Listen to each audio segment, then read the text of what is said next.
I'm going to take a look at two different Tommy guns. Now this is a pretty extreme example, but I think it'll help illustrate some of the interesting history of the Tommy gun. The first one we're going to look at is a Volunteer, and this one is a semi-auto version made in the 60s or 70s, and it's made to look like a Tommy gun with some of the basic design, but just different enough that it doesn't violate any copyrights or anything.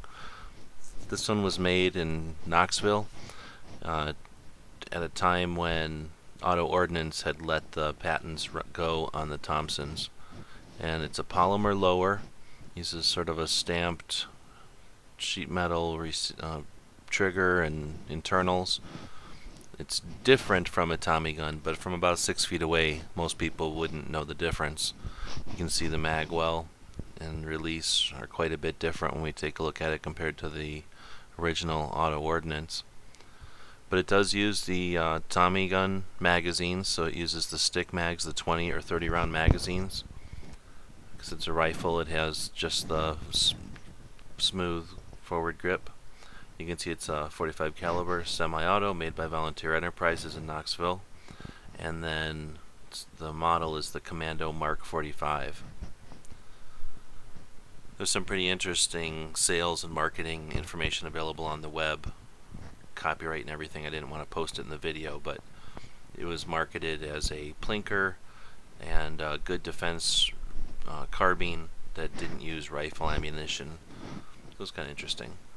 Now to compare it, we're going to compare it with a 1928 Ordnance full auto Thompson submachine gun, and definitely a submachine gun. In fact, this is the firearm that coined the phrase. It does go into full auto there. It fires from the open bolt.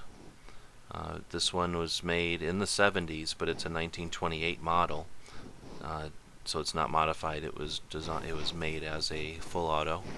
Because of the two notches there, it can use the drum magazines, and there are 50 and 100 round magazines available.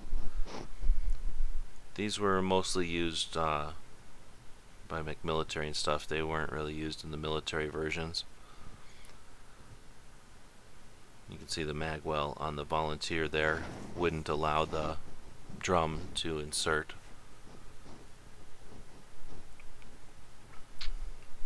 This one has the standard operating controls. You can see they're much different. The pistol grip is different from the Volunteer.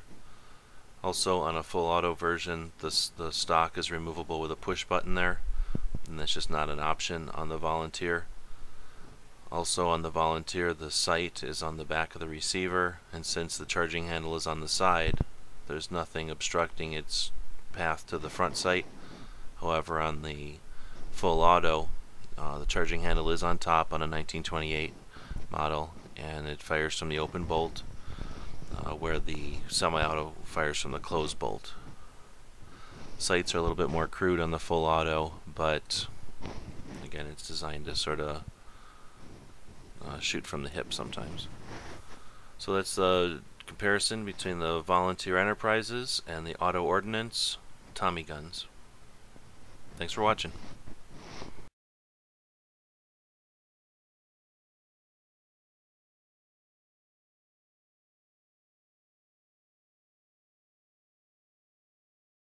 The guys and gals of GunWebsites.com encourage you to take a CCW class every year, practice at least once a month, and carry every day. Thanks for watching GunWebsites.com.